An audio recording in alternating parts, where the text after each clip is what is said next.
Nagbabalik ang PTV Sports at ngayon kasama natin live sa studio para sa ating sports banter ang Lilang Gala para magbigay ng tips sa mga outdoor activities o events.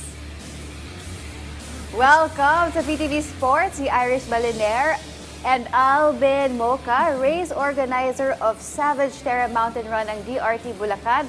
Also from Lilang Organizing Team, magandang umaga. Magandang umaga po. Thank you for this opportunity. Yes, to maraming share with salamat everyone. Ayan, so umpisahan na natin ang chikahan, ang kwentuhan natin. Ano ba ang Lilang Gala?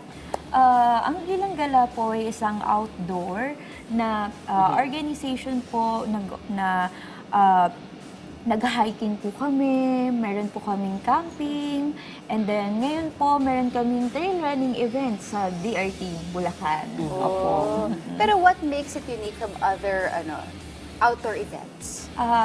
Kami po kasi ay nag-hiking, hindi lamang po basta hiking.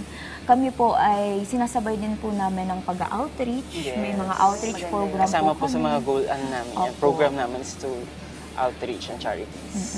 And then para makatulong din po sa iba. Kumbaga, it is a hiking with a purpose po. Maganda yan. Oo Yes. naman. So paano ba nagsimula yung konsepto ng Lilang Gala? Ako po kasi ay mahilig sa color na purple. So doon po nagmula ang Lilang Gala. And then after po noon, naitap ko ang aking best friend, si Alvin. Why not buuin natin tong grupo na to, tapos mag-start na po tayo na mag-offer ng hiking. Yes po, and then camping. Nakarating po kami mula north hanggang sa South Luzon. Yes po. Tamang-tama yung kanilang yung pangalan ng kanilang organization. Kasi I'm sure galang. Mga gala. Mga gala. Sa inyong gala. Opo. Kasi mahilig din kami mag-camping and outdoor activities. Yes, yes. But paano nyo pinipili yung mga sites nyo where to organize these events? Do you go for popular sites or you want to uncover new sites? For our end naman po kasi ang aming goal is to promote yung mga less traveled area. Kasi mas magandang opportunity to give back to the community. Especially for areas not very popular. Kasi when you go to the popular area, populated na sila so mas malaki yung income na na-generate nila. So ang goal kasi namin is to introduce to people mga less traveled area. Okay. So kung hindi pa siya masyadong napupuntahan o kilala ng mga tao, paano nyo na-ensure yung safety? Siyempre, pag magka-camping, mag-hike ka, hindi pa familiar yung mga tao, wala pang masyadong trail yan. So, paano yung ganong, Bago po namin i-introduce or ipakita sa ibang ating mga kasama yung trail is pumupunta po muna kami doon to check yung lugar. Opo, Yes. nag-ocular activity po kami. Chine-check po namin yung terrain, kung safe po ba ito sa aming mga kasama sa mga susunod pa. And then, nagtitake din po kasi kami ng pictures, meron din po kami mga drone shots Yes. and documentation. Para, kumbaga, nagkakaroon kami ng pre-check-up sa area. Yes. Kasi para before namin ihandog sa mga sasali, at least alam namin at our own na safe yung area. So, sinusubukan muna nila. Yes po. Before Better kasi nyo- to try kami muna Opo. para magkaroon ng hands-on experience. Nice. Yes. Pero ano ba yung main objective ng Lilang Gala? Ang main objective po ng Lilang Gala is, yun po, bukod sa gumala ka na nakatulong ka pa sa lokal, na i-promote mo yung healthy living sa pamamagitan ng nature. Kasi ang nature po ay nag-o-offer ng isang healing, sometimes na hindi na-o-offer sa atin ng ibang places.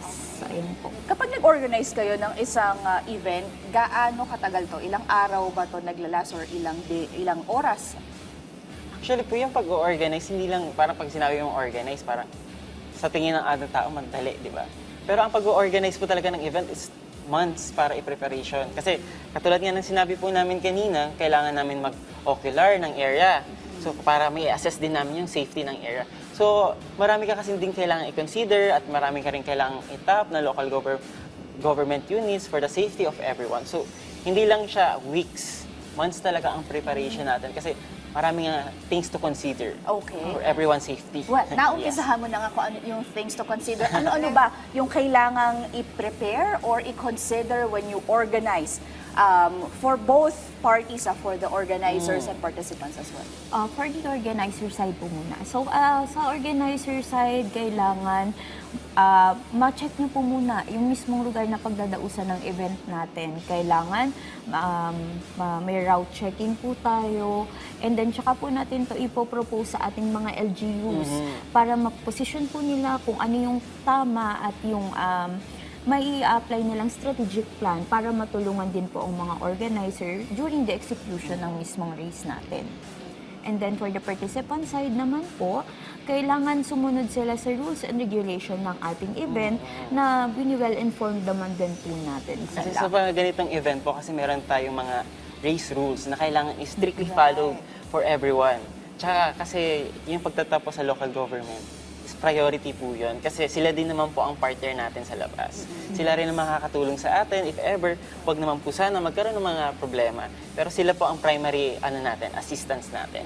Paano yung mga environment protection? Like, syempre, hindi mo minsan maiiwasan na meron tayong mga participants na nagkakalat or nagpuputol. Kunyari, natuwa sila sa mga plants doon, no? Bigla na lang puputulin. So, Maraming nga how po do you... ganun. Meron, di ba?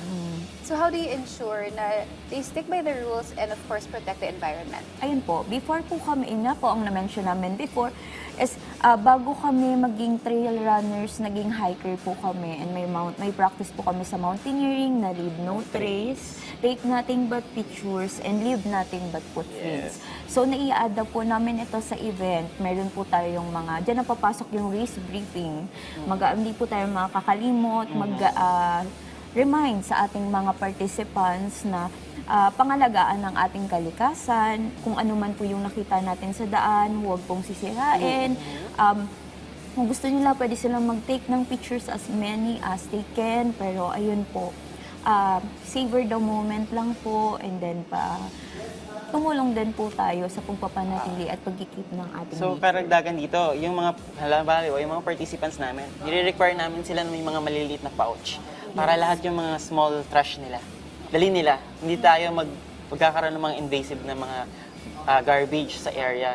So, pag wala silang mga ganito, mga required na small trash bags, hindi namin sila inaalaw pumasok sa trail. Kasi nga, tayo ay nakikimasok lang, hindi naman talaga tayo taga doon.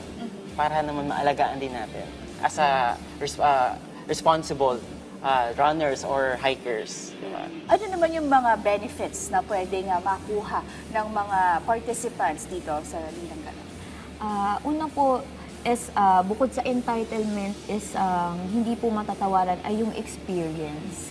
Kasi na parang once in your life, nakapag-trail run ka po, na-experience mo yung ganitong trail, na ganitong environment, at higit po sa lahat yung pagkakaroon ng kaibigan. Kasi sa loob po ng community na to, marami kang makikilala, marami kang mga kasalumuhang tao.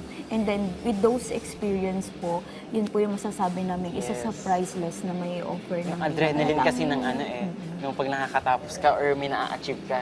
Iba kasing adrenaline ng normal na achievement. At saka kung ganyang kaganda, totoo naman, di ba? Yung nasa video po ay that is the Bulacan Peak.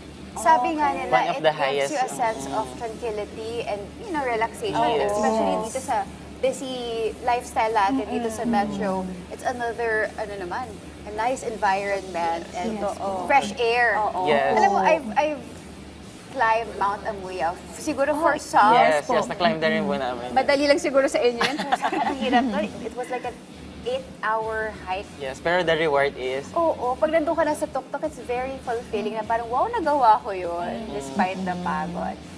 Ibang pakiramdam. Ayan, so kung meron kayong pasasalamatan or shoutout or invite, you can go ahead. Okay. Unang-una po, maraming salamat po sa inyo for inviting us today. And then, nagpapasalamat din po kami sa LGU, sa mga marshals po na bumubuo sa team ng Lilang Gala. Maraming salamat po sa walang sawang pagsuporta. And to our family ng outdoor enthusiast, maraming salamat po sa inyo. Sana po manood at makisaya kayo sa Savage Terra Mountain Run on August 17.